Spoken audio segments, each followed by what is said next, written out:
மாப்பிள்ளைய பாக்குற ஆர்வத்துல அப்படியே எட்டி பார்த்தோமா, கைப்பட்ட ஸ்லிப் ஆகி அப்படியே கீழே வாங்க.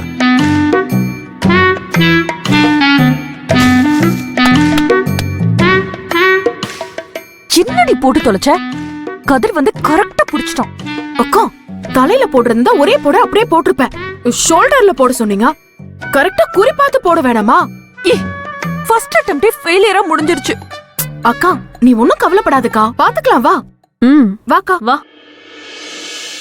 வாங்க மாப்பிள்ள, வாங்க உட்காருங்க. வாங்க தம்பி. வாங்க தம்பி. எல்லாரும் எப்படி இருக்கீங்க? எங்களுக்கு என்ன, நாங்கெல்லாம் ஜாம் ஜாம் நல்லா இருக்கோம். சவுண்ட் கொஞ்சம் டிஸ்டர்பன்ஸா இருக்கு, கொஞ்சம் கம்மி பண்ணுங்க. ஓகே. மன்னிச்சிருங்க தம்பி, உங்களை கொஞ்சம் தொந்தரவு பண்ணிட்டோம். இல்ல அப்படிலாம் ஒண்ணும் இல்ல, பரவாயில்ல.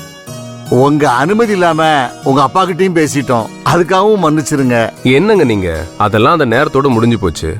எப்பவும் நடந்து முடிஞ்சதே பேசக்கூடாது, இனிமே நடக்க வேண்டியதை மட்டும் தான் பேசணும். பரவாயில்லையே, மாப்பிள்ளை தம்பி பெரிய மனுஷ தன்மையோட தான் பேசுறாரு. இங்க பாருங்க, என் மனசுல பட்டதை நான் சொன்னேன், உங்க மனசுல பட்டதை நீங்க சொல்லிருக்கீங்க. எங்க அப்பாவுக்கு என்ன தோணுச்சோ அதை அவர் சொன்னாரு. நான் எப்பவுமே எங்க அப்பா பேச்ச மதிக்கிறவன்.